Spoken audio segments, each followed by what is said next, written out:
तो चलिए अब हम डिस्कस करते हैं क्वेश्चन नंबर 4। क्वेश्चन नंबर 4 कह रहा है आपके पास दो तीन वेक्टर है, यानी कि आपके पास जो है सिवरल वेक्टर्स है। कह रहा उनका जो रिजल्टेंट है उसका अगर मैं एक्स कंपोनेंट निकालूं वो क्या होगा। तो आपको पता होना चाहिए जो हमारे पास क्या होता है, रिजल्टेंट होता है। रिजल्टेंट होता है दैट मीन ये क्या होता है, तीन चार वेक्टर्स को सॉल्व करके जो उनका रिजल्टेंट निकालते हैं ऑब्वियसली उसका एक क्या होगा सर, एक्स कंपोनेंट होगा और उसका जो है वाई कंपोनेंट होगा। फॉर एग्जांपल मेरे पास दो तीन वेक्टर है A B C. For example इस तरीके से मेरे पास ए वेक्टर ऐसे है, बी वेक्टर कुछ ऐसे है और इसको मान लीजिए सी वेक्टर इस तरीके से है। ठीक है, ये मेरे पास तीन वेक्टर है ए बी सी। अब मैंने क्या किया, इनको सॉल्व करके इनका रिजल्टेंट इस तरीके से निकाल लिया, इसका रिजल्टेंट इस तरीके से निकाल लिया। ऑब्वियसली इसका एक एक्स कंपोनेंट है और इसका एक वाई कंपोनेंट है।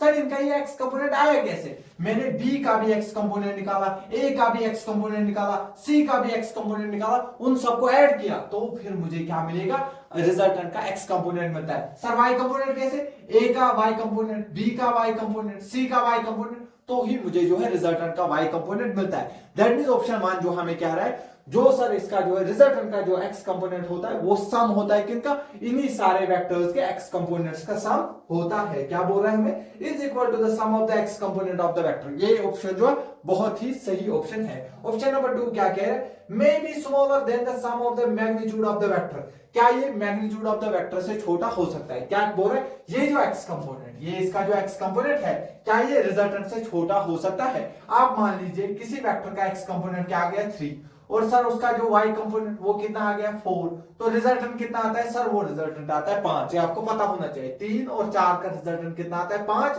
अगर वो 90 डिग्री एंगल पे होगा। तो क्या आपको नहीं दिख रहा है जो इसका रिजल्टेंट का एक्स कंपोनेंट है वो 5 से छोटा है, दैट मींस हो सकता है ये छोटा भी हो सकता है।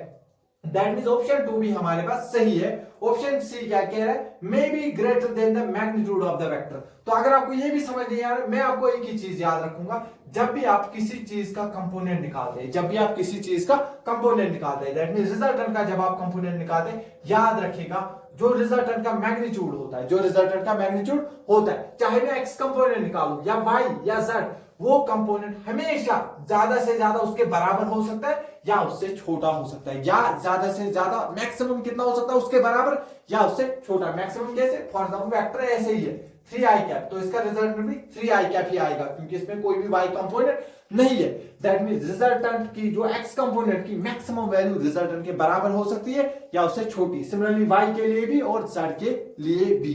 तो समझ आ गया। दैट मींस ऑप्शन बी क्या कह रहे हैं, मे बी स्मॉलर देन, हाँ छोटा हो सकता है, दैट मींस ये आंसर भी सही है।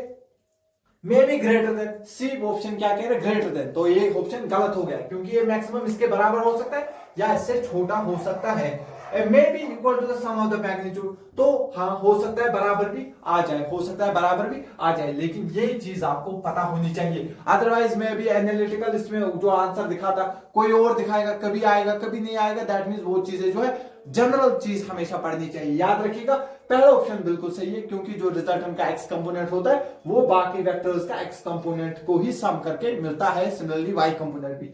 दूसरा पार्ट जो है, फिर उसके बाद जो भी पार्ट है आपको ये याद रखना है, जो कंपोनेंट निकालते हैं किसी भी वेक्टर का जब कंपोनेंट निकाला जाता है वो हमेशा उसके रिजल्टेंट के बराबर या उससे छोटा हो सकता है। देखो दूसरा पार्ट क्या कह रहा था, इससे छोटा हो सकता है, हाँ कंपोनेंट रिजल्टेंट से छोटा हो सकता है। दूसरा तीसरा कह रहा था बड़ा हो सकता है, बड़ा कभी भी नहीं हो सकता है। चौथा कह रहा है बराबर है, बराबर हो सकता है क्योंकि मे भी लिखा है, तो इसलिए जो है इसका जो है ऑप्शन नंबर जो है कौन सा गलत हो जाएगा, ऑप्शन नंबर सी गलत है, ए बी और डी इसका आंसर आ जाएगा। आई होप आपको ये समझ आ गया होगा। तो मिलते हैं क्वेश्चन नंबर 5 में।